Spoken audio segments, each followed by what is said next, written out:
नमस्कार, आप देख रहे हैं टीवी 7 भारत और मैं हूं आपके साथ प्रीति सिंह यादव। आज बात उस बिल की करेंगे, आज बात उस विधेयक की करेंगे जिसके आने के बाद चर्चाओं का बाजार बहुत ज्यादा गर्म हो चुका है। बात सिर्फ देश तक सीमित नहीं है, बल्कि चर्चाएं विदेशों तक हो रही हैं।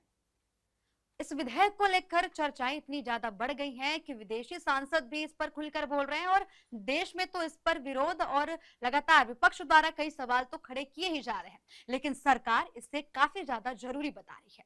इस बिल का नाम है FCRA यानी कि फॉरेन कंट्रीब्यूशन रेगुलेशन एक्ट।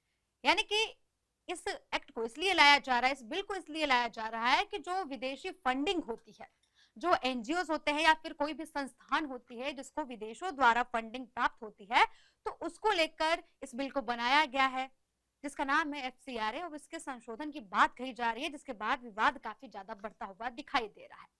तो आखिर इस बिल में बदलाव करने की जरूरत क्यों पड़ी और सरकार का जो तर्क है वो विपक्ष क्यों नहीं मानने के लिए तैयार है, और अगर ये बिल में संशोधन होता है, इस विधेयक में संशोधन होता है तो क्या कुछ बदलाव होगा, इन सभी पे चर्चा करेंगे।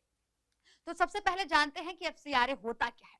तो आपको मैं बता दूं कि FCRA के जब हम विदेशों से फंडिंग लेते हैं, कोई भी NGO विदेशों से फंडिंग लेता है, कोई भी संस्थान जो गैर माफ कीजिएगा जो सरकारी ना हो, वो विदेशों से जब फंडिंग लेता है तो इसका सारा ब्यौरा FCRA के तहत आता है। उसको जानकारी देनी होती है कि किसके लिए उस फंडिंग को लिया गया है, किस जो है परियोजना की बात की जाए या फिर किन कार्यों के लिए विदेशों से फंडिंग ली गई है और उस फंडिंग का इस्तेमाल कहाँ किया गया, इसके लिए FCRA बनाया गया था। वही आपको बता दें कि इसमें संशोधन के लिए 2026 में फिर से बात की जा रही है और ये अनुमान लगाया जा रहा है, ये तर्क लगाया जा रहा है कि इस बिल को इसी मानसून सत्र में पेश किया जाएगा। तो इसको भी लेकर काफी ज्यादा अटकलों का बाजार गर्म हो गया है। आपको बता दें कि मानसून सत्र के कुछ ही आखिरी दिन बचे हुए हैं जिनमें इस बिल को पेश किए जाने की चर्चाएं बढ़ गई हैं। उम्मीदें जताई जा रही हैं कि गृह मंत्री अमित शाह इस बिल को पेश कर सकते हैं और इसे पारित कराने के लिए पूरी कोशिश NDA द्वारा की जाएगी, सरकार द्वारा की जाएगी। लेकिन विपक्ष लगातार इस बिल का विरोध कर रहा है और कई सवाल उठा रहा है। विरोध विरोध इसलिए किया जा रहा है विपक्ष की तरफ से क्योंकि उनका ये तर्क है कि अगर FCRA में संशोधन होता है या फिर FCRA को लागू किया जाता है तो काफी ज्यादा संस्थानों को दिक्कत होने वाली है, ईसाई जो स्कूल्स है उनको ज्यादा दिक्कत होने वाली है। तो सबसे पहले तो समझते हैं कि इस फंडिंग का पूरा मामला क्या है और आखिर क्यों विपक्ष द्वारा ये तर्क दिया जा रहा है और विवाद इतना ज्यादा बढ़ता क्यों नजर आ रहा है। आपको बता दें कि 1976 में इंदिरा गांधी की सरकार थी। इंदिरा गांधी की सरकार के दौरान आपको बता दें कि कई नियम बनाए गए जिसमें FCRA भी लाया गया। FCRA का कानून इसलिए बनाया गया ताकि विदेशों से जो फंडिंग की जाती थी देश के NGOs में या फिर दूसरे संस्थानों में, तो उसका कोई गैर कानूनी इस्तेमाल ना हो या फिर ऐसी जगहों पर इस्तेमाल ना हो जो सरकार के पक्ष में ना हो या फिर समाज के पक्ष में ना हो। गैर सामाजिक तत्वों या फिर गैर सामाजिक गतिविधियों के लिए इन फंड का इस्तेमाल न हो, इसके लिए FCRA कानून बनाया गया था। इसके बाद फिर 2000 आपको बता दें कि इसके बाद 2010 का दौर आया। 2010 के दौरान आपको बता दें कि उस वक्त के रहे प्रधानमंत्री डॉक्टर मनमोहन सिंह ने भी इस बिल में थोड़ा सा संशोधन किया था और इस पे जो कानूनी कार्रवाई की प्रक्रियाएं थी उनको पूरी तरीके से उनके द्वारा स्पष्ट किया गया और कुछ नियम जो है उनके द्वारा भी बनाए गए। तो लगातार इस FCRA विधेयक में संशोधन किया जाता रहा, सरकारें बदलती रही, लेकिन FCRA के संशोधन में लगातार कानूनों को सख्त किया गया, ना कि इनमें कोई ऐसा बदलाव किया गया जो थोड़ी सी भी नरमी इस गतिविधियों को दे पाए। तो जब विदेशों से फंडिंग आती है, लगातार NGOs को फंडिंग मिलती है, तो इनका सारा ब्यौरा सरकार को देने के लिए इस पूरे नियम को लागू किया गया है। FCRA के तहत आपको बता दें कि जब कोई NGO विदेश से फंडिंग लेता है तो उसको गृह मंत्रालय से FCRA रजिस्ट्रेशन करवाना होता है, इसलिए FCRA बनाया गया था। वही आपको बता दें कि FCRA में संशोधन तो हो चुके हैं पिछले सरकारों द्वारा, लेकिन फिर से इसमें संशोधन की जरूरत क्यों पड़ रही है और आखिर बीजेपी सरकार जो है, सत्ता में NDA सरकार है, इस विधेयक को क्यों लागू करना चाहती है और आखिर इस विधेयक को लाने की जरूरत ही क्या पड़ी। तो सबसे पहले हम जानते हैं कि इस विधेयक को लाने की जरूरत क्यों पड़ी। तो आपको बता दें कि कई सवाल जो है सरकार के मन में थे और कई सवाल उठ रहे थे पारदर्शिता को लेकर। पारदर्शिता को लेकर इसलिए सवाल उठ रहे थे क्योंकि जब विदेशों से कोई फंडिंग आती है तो एक या फिर 2 वजह बता दी जाती है, कारण बता दिया जाता है कि हम इस कारण से विदेश से फंडिंग ले रहे हैं। अगर विदेश हमें फंड कर रहा है तो वो हमें एक पर्टिकुलर कार्य के लिए या फिर कोई भी स्कूल बनवाना हो या फिर कोई भी ऐसी जगह बनवाना हो जो आम जनता के सुविधाओं के लिए हो, ऐसा ब्यौरा मिलता था सरकार को। लेकिन इस पर भी काफ़ी ज़्यादा सवाल खड़े हुए, क्योंकि पारदर्शिता की बात इसलिए यहाँ पर खड़ी हुई कि जब विदेशों से फंडिंग की जाती थी, तो सरकार को ये बताया जाता था, गृह मंत्रालय को एफसीआरए के तहत ये बताया जाता था कि इन कारणों की वजह से विदेशी फंडिंग हमें मिली है और इन इन कार्यों पर उसका इस्तेमाल किया जाना है। लेकिन हर चीज को ट्रैक करना बेहद मुश्किल हो जाता था, हर गतिविधियों को ट्रैक करना काफी ज्यादा मुश्किल हो जाता था। अभी 2026 में ही एफसीआरए पर परिवर्तन नहीं किया जा रहा है। एफसीआरए में संशोधन 2026 में ही किए जाने की बात नहीं की जा रही है। आपको बता दें कि जब बीजेपी सरकार आई थी तो 2020 में बीजेपी सरकार के दौरान एफसीआरए में 3 संशोधन किए गए थे और 3 नए कानून भी बनाए गए थे। इसके तहत आपको बता दें कि जब विदेशों से किसी एनजीओ को फंडिंग होती थी, किसी संस्थान को फंडिंग होती थी, तो उसका 50% जो है हिस्सा एनजीओ अपने प्रशासनिक कार्यों में इस्तेमाल कर सकता था, जैसे कि किसी को सैलरी देनी हुई या फिर कोई भी अन्य कार्य हुए, इसके लिए 50% का जो हिस्सा है वो एनजीओ इस्तेमाल कर सकता था अपने प्रशासनिक कार्यों के लिए। लेकिन बीजेपी के सरकार आने के बाद एफसीआरए में परिवर्तन कर कर इसको केवल 20% ही किया गया। इसके बाद दूसरा परिवर्तन किया गया। दूसरा परिवर्तन आपको बता दें कि पहले फंडिंग जो है अलग अलग खातों में आने का प्रावधान था। मतलब कि आप विदेश से जो फंडिंग मिल रही है किसी संस्थान को, वो उसको अलग अलग खातों में मंगवा सकती थी। लेकिन बीजेपी सरकार ने इसमें भी परिवर्तन किया और इसमें परिवर्तन कर कर ये बोल दिया गया कि एसबीआई की कोई एक स्पेसिफिक ब्रांच में ही फंडिंग ली जाएगी और केवल एक ही बैंक खाते का इस्तेमाल किया जाएगा, अलग अलग खातों में विदेशी फंडिंग नहीं आएगी। इसके पीछे तर्क ये दिया गया कि विदेशी फंडिंग जो है अलग अलग खातों में अगर आती है तो उसको ट्रैक करना काफी ज्यादा मुश्किल हो जाएगा। वही आपको बता दें कि तीसरा संशोधन जो है काफी ज्यादा जरूरी माना जाता है और तीसरा संशोधन जो किया गया था वो ये था कि फंडिंग का जो कुछ हिस्सा था वो एनजीओ क्या करते थे, जो बड़े बड़े संस्थान थे, बड़े बड़े एनजीओ थे, वो छोटे छोटे एनजीओ को कुछ फंडिंग का हिस्सा दे देते थे जो उन्हें विदेशों से मिलती थी। तो विदेशों से जो फंडिंग आती थी उसका कुछ हिस्सा बड़े एनजीओ द्वारा छोटे संस्थानों को दे दिया जाता था। लेकिन इसमें परिवर्तन कर कर ये बोल दिया गया कि अब जो फंडिंग आपको मिल रही है विदेशों से, जिस कार्य के लिए मिल रही है, आप उस फंड को उसी कार्य में लगाएंगे, ना कि किसी संस्था को देने वाले हैं। तो इसको भी लेकर सरकार ने यह तर्क दिया था कि अगर कोई फंड मिलता है तो अगर आप उसे छोटी छोटी संस्थाओं में बांट देते हैं या फिर उसका कुछ हिस्सा छोटे संस्थानों में दे देते हैं तो उसको ट्रैक करना काफी ज्यादा मुश्किल हो जाएगा। तो इसके लिए सरकार ने ये नियम बनाया और ये भी बोला है कि अगर आपको विदेशी फंडिंग मिल रही है किसी कार्य के लिए तो उस कार्य को पूरा करने के लिए उस पूरे फंड का इस्तेमाल किया जाए, ना कि उसे छोटे एनजीओ को दिया जाए। तो ये परिवर्तन 2020 में बीजेपी द्वारा ये 3 नियमों के साथ एफसीआरए में संशोधन किया गया था। अब जिसके बाद 2026 की जो मैंने बात आपसे पहले कही थी कि 2026 में भी अब एनडीए ये विधेयक लेकर आ चुकी है और इसमें काफी परिवर्तन और कई नए कानून बनाने के प्रावधान बताए गए हैं।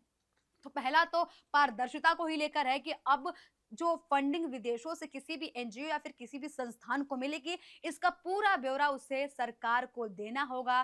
कहां से फंडिंग मिली है, किन कारणों से फंडिंग मिली है, उनका इस्तेमाल कहां किया जाएगा, कैसे कैसे किया जाएगा, उन सारी प्रक्रियाओं का ए से पूरे ए टू जेड पूरी प्रक्रियाओं का उनको ब्यौरा देना पड़ेगा सरकार को। ऐसा सरकार चाहती है ताकि पारदर्शिता बनी रहे और जो विदेशों से फंडिंग आ रही है उसका गैर कानूनी इस्तेमाल ना हो और ऐसा इस्तेमाल ना हो जिसकी वजह से समाज में किसी भी प्रकार की ऐसी गतिविधियां हो जो सकारात्मक ना हो।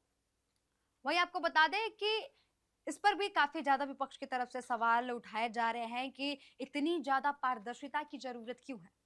अगर आपको पहले ही सरकार को ये ब्यौरा दिया जा रहा है कि हम विदेशों से इस कार्य के लिए फंड मंगा रहे हैं या फिर विदेश हमें इसलिए फंडिंग कर रहा है कि इस पर्टिकुलर इस कार्य को करने के लिए, तो फिर इतना ब्यौरा देने के बाद भी सरकार को इतनी पारदर्शिता क्यों चाहिए।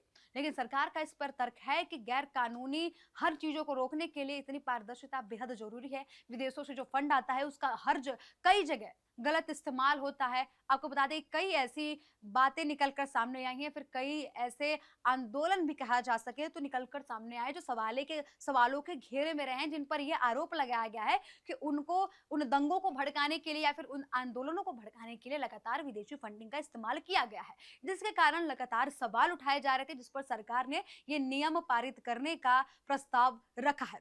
वहीं आपको बता दें कि दूसरा ये भी है कि धार्मिक गतिविधियों को कंट्रोल में करने के लिए विदेशी फंडिंगों का जो इस्तेमाल होता था, इस पर सरकार पारदर्शिता चाहती है। जो विदेशों से फंड आता था, इसका इस्तेमाल धर्म परिवर्तन में भी किया जाता था। ऐसे कई मामले निकल कर सामने आए और ऐसे कई आरोप भी निकल कर सामने आए, जिसके कारण सरकार को एक्शन लेना पड़ा। सरकार ये तर्क दे रही है कि जो विदेशों से फंडिंग आती थी, उसका इस्तेमाल ऐसी जगहों पर किया जाए जहां उसकी वास्तविक जरूरत हो, ना कि ऐसी जगहों पर जहां पर धार्मिक गतिविधियों को बढ़ावा दिया जाए। धार्मिक गतिविधियों के लिए भी सरकार ने रोका नहीं है। सरकार ने ये बोला है कि अगर किसी को आकर अपने धर्म के बारे में बताना है या फिर फंडिंग इसलिए की जा रही है ताकि अपने धर्म का प्रचार प्रसार किया जाए, तो इस पे भी सरकार ने पूरी तरीके से रोक नहीं लगाया है। सरकार का तर्क बस इतना है कि उस फंडिंग का इस्तेमाल किसी के भी धर्म परिवर्तन में न किया जाए। तो इसको भी लेकर लगातार विपक्ष द्वारा सवाल दागे जा रहे हैं, जिसको लेकर विपक्ष पर भी सवाल उठ रहे हैं कि आखिर आपको क्या दिक्कत है कि अगर विदेशों से जो फंडिंग आ रही है उसका ब्यौरा अगर सरकार के पास जाता है तो क्या दिक्कत है। फंडिंग तो इसलिए ली जाती है कि कोई भी संस्थान, कोई भी स्कूल बनवाए, कोई भी हॉस्टल्स बनवाए या फिर कोई भी ऐसी चीजें बनवाए, बुनियादी ढांचे को डेवलप करे जिससे आम जनता को काफी ज्यादा फायदा हो। जो लोग हैं जिनको इनकी जरूरतें हैं उनको इसका लाभ पहुंचे, इसलिए फंडिंग कराए। एनजीओ इसलिए फंडिंग करते हैं। एनजीओ तो बनाए ही इसलिए हैं कि जो जरूरतमंद है उनका मदद किया जाए, उनके जो है अन्य कार्यों में सहायता किया जाए। तो जब इन्हीं कार्यों का ब्यौरा सरकार मांग रही है तो इसमें दिक्कत किस बात की आ रही है, जिसको लेकर विपक्ष लगातार हमलावर है। लेकिन जो तीसरा संशोधन किया जा रहा है उसको लेकर विपक्ष सबसे ज्यादा सवाल दाग रहा है और इसी पर सबसे ज्यादा विवाद देखने को मिल रहा है। तीसरा संशोधन यह है कि एफसीआरए का जो रजिस्ट्रेशन है, अगर वो खत्म होता है, अगर किसी एनजीओ ने या फिर किसी संस्थान ने एफसीआरए का रजिस्ट्रेशन करवाया है, तो अगर उसकी अवधि खत्म हो जाती है या फिर उसके रिन्यू कराने का डेट जो है काफी ज्यादा आगे बढ़ जाता है या फिर समय पर वो रिन्यू नहीं हो पाती है, तो इसको भी लेकर सरकार की तरफ से लगातार ये बोला जा रहा है कि उस जो संस्थान है जिसको विदेशी फंडिंग प्राप्त थी, एफसीआरए का जो उसने रजिस्ट्रेशन करवाया था उसके तहत उसने जो ब्यौरा दिया था, अगर उसका अवधि खत्म हो जाता है, वो रजिस्ट्रेशन रद्द हो जाती है, तो जो फंडिंग का इस्तेमाल जिस जगह पर किया गया था या फिर कोई स्कूल बनवाने में, हॉस्टल बनवाने में या फिर कोई भी ऐसी संस्था या फिर कोई जगह बनवाने में, कि उस संस्थान पर पूरा अब एनजीओ का कंट्रोल नहीं रहने वाला है। इसको मैं आपको साफ शब्दों में समझाना चाहूंगी। आपको बता दूं कि एफसीआरए के तीसरे संशोधन में ये कहा गया है कि अगर आपका जो फंड है, आपका ने जो विदेशी फंड से जो विदेशी फंडिंग से आपने जो स्कूल बनवाए थे, हॉस्टल्स बनवाए थे, वृद्धाश्रम बनवाए थे या फिर कोई भी ऐसी संस्थान बनाई थी जो जरूरतमंद के लिए काफी ज्यादा लाभकारी था, फायदेमंद था, वो तो ठीक है। लेकिन अगर आपका एफसीआरए रजिस्ट्रेशन खत्म हो जाता है तो आपका जो उस पर हक था, जिस तरीके से आप जो स्कूल को रन करने में हेल्प करवा रहे थे, संस्थानों को जो रन करने में आप हेल्प करवा रहे थे, उसमें आपका वो जो रोल था वो हटा दिया जाएगा। अब उनका पूरा कंट्रोल सरकार के हाथों में आ जाएगा। सरकार की कोई भरोसेमंद संस्था उस स्कूल की या फिर उस वृद्ध आश्रम की या फिर उस हॉस्टल की पूरी निगरानी करेगी और उसका सारा कार्य सरकार के अंडर आ जाएगा। सरकार ऐसा कहना चाहती है। तो इसको लेकर भी काफी ज्यादा विवाद बढ़ रहा है। विवाद इसलिए बढ़ रहा है क्योंकि बात करें विपक्ष की, तो विपक्ष ये कह रहा है कि कई स्कूल्स जो हैं वो पहले से ही बने हुए थे, पहले एनजीओ को फंडिंग मिलती थी, कई संस्थान है उनको फंडिंग मिलती थी विदेशों से, तो उसके उन्होंने स्कूल्स बनवाए, उन्होंने हॉस्टल्स बनवाए और लगातार ऐसे कार्य किए गए जो जरूरतमंद है उनके लाभ के लिए। ऐसे कई संस्थान बनाए गए जहां पर बच्चे आकर पढ़ते हैं, जहां पर बच्चे रहते हैं और जो वृद्धाश्रम है वहां पर जो है वृद्ध लोग अपना जीवन यापन करते हैं। तो अगर एफसीआरए रद्द होता है और पूरा कंट्रोल सरकार के हाथों में चला जाता है, तो जो नियम कानून उस संस्थान में लागू होते थे, उस स्कूल में लागू होते थे या फिर जिस तरीके का उनको फैसिलिटीज मिलती थी, इन पर काफी ज्यादा सवाल खड़े हो जाएंगे, इन पर काफी ज्यादा प्रभाव देखने को मिलेगा, ऐसा विपक्ष का तर्क है। और विपक्ष के द्वारा लगातार सदन के बाहर हो गया या फिर हर जगह एफसीआरए को लेकर विरोध दर्ज कराया जा रहा है। लेकिन सरकार बिल्कुल भी ये मानने को तैयार नहीं है कि जो विदेशी फंडिंग आ रही है किसी एनजीओ को या फिर किसी संस्थान को, तो उसके पारदर्शिता में किसी भी प्रकार का ऐसा कदम ना उठाया जाए जो गैर कानूनी हो। तो सरकार पूरी पारदर्शिता चाहती है कि जो विदेशों से फंडिंग आ रही है उसका पूरा इस्तेमाल सही तरीके से किया जाए और उसका पूरा ब्यौरा जो है सरकार के पास रहे। अब सबसे अहम सवाल कि एफसीआरए को जो है पारित करने के लिए, एफसीआरए को सदन में अगर पेश किया जाता है तो उसके लिए सिर्फ साधारण बहुमत की जरूरत है, परिसीमन के लिए ज्यादा बहुमत की जरूरत है और उतनी बहुमत अभी एनडीए के पास नहीं है। एनडीए में जितनी सीटें हैं उससे अधिक भी उसको वोटिंग की जरूरत पड़ने वाली है परिसीमन को पारित करने के लिए, लेकिन एफसीआरए को पारित करने के लिए उसके पास वोट है। एनडीए के पास इतनी बहुमत है कि वो एफसीआरए को पारित कर सके। लेकिन सवाल ये उठ रहा है कि आखिर एनडीए एफसीआरए को पारित कर क्यों नहीं रही है, इसको भी लेकर काफी ज्यादा सवाल उठ रहे हैं। तो इस मुद्दे को लेकर ये अटकलें लगाई जा रही हैं कि एफसीआरए को सरकार इसलिए जल्दबाजी में पारित नहीं कर पा रही है क्योंकि विपक्षी दल की जो पार्टियां हैं कुछ, वो एनडीए के लिए आगे काम आ सकती हैं। साफ शब्दों में समझे तो परिसीमन के लिए सरकार को एनडीए के बजाय दूसरी पार्टियों से भी बहुमत के लिए वोट चाहिए होगा। इसके लिए कई पार्टियां वोट करने के लिए तैयार भी हैं परिसीमन के लिए। कई पार्टियों की तरफ से शर्तों के साथ परिसीमन को सपोर्ट करने की बात भी निकल कर सामने आई, लेकिन एफसीआरए पर वही पार्टियां विरोध भी जता रही हैं। तो मुद्दा यहीं पर फंस रहा है, मामला यहीं पर फंस रहा है। एनडीए चाहती है कि परिसीमन को पारित किया जाए, परिसीमन को अगर पेश किया जाए सदन में तो परिसीमन जो है आसानी से पास हो सके। तो इसके लिए एनडीए को बहुमत की जरूरत पड़ने वाली है और एनडीए के पास अभी उतना वोट नहीं है कि वो परिसीमन को बहुमत से पारित कर सके। इसके लिए उसे दूसरी पार्टियों की मदद लेनी पड़ेगी। अब यहीं पे मामला फंस रहा है। अब वो जिन पार्टियों को मनाने की कोशिश कर रहा है परिसीमन पर एनडीए, वही पार्टियां एफसीआरए पर आकर विरोध जता रही हैं। वही पार्टियां नहीं चाह रही कि एफसीआरए में जो संशोधन है वो हो। तो इसलिए एनडीए की तरफ से थोड़ा सा इस इस विधेयक को लेकर ढिलवाई बरती जा रही है कि इसको तुरंत ना पेश करने के बजाय इस पर थोड़ा विचार विमर्श किया जाए और इस पर थोड़ी चर्चा करने के बाद इस विधेयक को पेश किया जाए। वही आपको बता दें कि सदन की कार्रवाई अब कुछ दिनों में खत्म हो जाएगी। मानसून सत्र जो है कुछ दिनों में अब खत्म हो जाएगा, आखिरी पड़ाव पर मानसून सत्र पहुंच गया है। अब इसी बीच ये भी बोला गया कि गृह मंत्री अमित शाह आकर सदन में जो दिल्ली के जंतर मंतर पर प्रदर्शन हुआ था, जो लाठीचार्ज की गई थी, जो पुलिस द्वारा बल प्रयोग किया जा रहा था, इस पर आकर जवाब देंगे। तो विपक्ष लगातार इसकी मांग उठा रहा था। अब इस पर भी बात बोल दी गई है कि केंद्रीय मंत्री अमित शाह अब आकर सदन में इस पर जवाब भी देंगे। और कल अमित शाह सदन में आए भी थे, लेकिन अटकलें ये भी लगाई जा रही है कि गृह मंत्री अमित शाह अब सदन में इन अंतिम पड़ाव, मानसून सत्र के इस अंतिम पड़ाव, इस कुछ दिनों में एफसीआरए को सदन में पेश कर सकते हैं। तो परिसीमन को लेकर भी काफी ज्यादा अटकलें तेज हुई हैं और एफसीआरए को भी लेकर काफी ज्यादा अटकलें तेज हुई हैं। लेकिन लगातार विपक्ष द्वारा इसका विरोध किया जा रहा है। विपक्ष लगातार प्रदर्शन कर करके इस बिल का विरोध कर रहा है और लगातार ये विपक्ष की बात करें तो उसके साथ साथ कुछ ईसाई कम्युनिटीज के कुछ अलग संस्थान भी हैं, वो भी इस बिल का लगातार विरोध कर रही हैं। लेकिन सरकार का तर्क सिर्फ यही है। और आपने देखा होगा कि जितनी सरकारें आई हैं, चाहे वो इंदिरा गांधी की सरकार हो, मनमोहन सिंह की सरकार हो या फिर प्रधानमंत्री नरेंद्र मोदी की सरकार हो, सभी सरकारों ने लगातार एफसीआरए को सख्त ही किया है।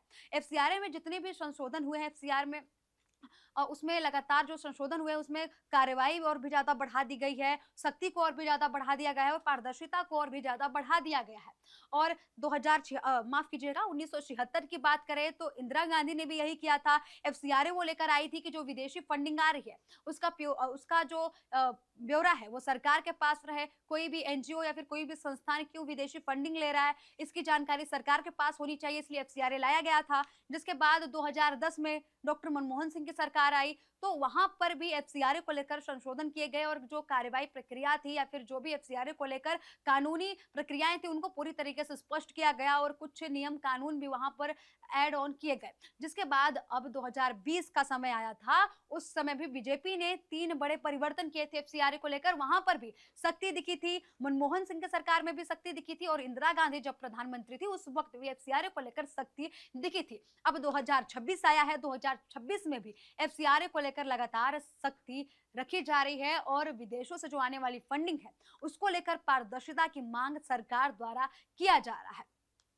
आप ही एक एक उदाहरण के तौर पर समझिए कि कोई विदेश फंड कर रहा है किसी संस्थान को और उस फंड का इस्तेमाल उस जिस कार्य के लिए सरकार को ये बताया जाए, जो एफसीआरए उनके पुराने नियम के तहत सरकार को ये बताया जाए कि हमको एक दलितों के लिए बात की जाए या फिर एक पिछड़ा वर्ग है उसके लिए हमको एक स्कूल बनवाना है जहां पर बच्चे आकर पढ़े और इस पर्टिकुलर जगह पर स्कूल्स की काफी ज्यादा कमी है तो वहां पर एक आके स्कूल बनाया जाए। तो उसके बाद विदेश जो है उसको उस एनजीओ को, संस्थान को फंड करता है।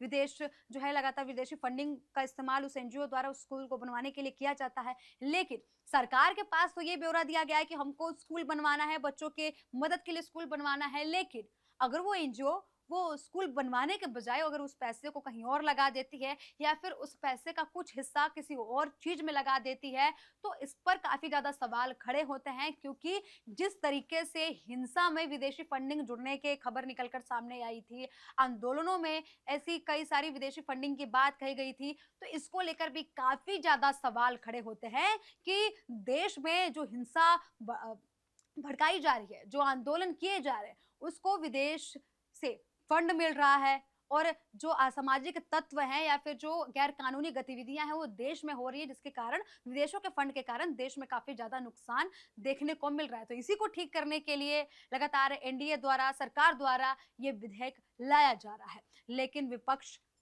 पहले की तरह अपने सवालों पर उतारू, विपक्ष पहले की तरह विपक्ष ने तो ठान लिया है कि अगर कोई भी विधेयक सदन में पेश किया जाएगा, भले ही वो सही हो या फिर गलत हो, हमको उसका विरोध करना है। गलत का तो विरोध ठीक है, लेकिन सही विधेयक का भी विरोध विपक्ष द्वारा देखने को मिलता है। विपक्ष ने पूरी तरीके से एक अपने अंदर मेंटालिटी बना ली है, एक नैरेटिव सेट कर लिया है कि कोई भी विधेयक अगर सरकार द्वारा पेश किया जाएगा तो हमको बस उसका विरोध करना है। हमको ये नहीं देखना कि उस विधेयक को पारित होने के बाद क्या क्या पारदर्शिता आएगी और क्या क्या गतिविधियां जो रुक जाएंगी और देश हित में साबित होंगी। लेकिन लगातार विपक्ष की तरफ से विरोध देखने को मिल रहा है, लेकिन सरकार ने भी कमर कस लिया है कि एफसीआरए के तहत जो विदेशी फंडिंग आएगी उसको पूरी पारदर्शिता के साथ सरकार के सामने पेश किया जाएगा। और अगर एफसीआरए जो है रजिस्ट्रेशन खत्म होता है तो उस संस्थान का पूरा जो है कंट्रोल सरकार के हाथ में आ जाएगा, ऐसा सरकार का कहना है। और इस विधेयक पर सबकी निगाहें टिकी हुई हैं कि सदन में ये विधेयक पेश होगा तो क्या क्या चर्चाएं होती हैं और उम्मीदें जताई जा रही हैं कि जो मानसून सत्र के बचे हुए कुछ दिन हैं उसमें ये विधेयक पारित हो सकता है और इस विधेयक पर लगातार चर्चाएं भी देखने को मिल सकती हैं। तो उम्मीदों का बाजार काफी ज्यादा गर्म हो चुका है और विपक्ष की तरफ से भी लगातार विरोध दर्ज कराने की तस्वीरें भी निकलकर सामने आई। अब सभी की निगाहें इस बात पर टिकी हुई हैं कि मानसून सत्र के आखिरी दिनों में क्या गृह मंत्री अमित शाह इस बिल को सदन में पेश करेंगे या फिर इस बिल को आगे के लिए छोड़ दिया जाएगा। फिलहाल इस रिपोर्ट में इतना ही। टीवी 7 भारत पर खबरों का सिलसिला लगातार जारी है, जुड़ रहे हमारे साथ। नमस्कार।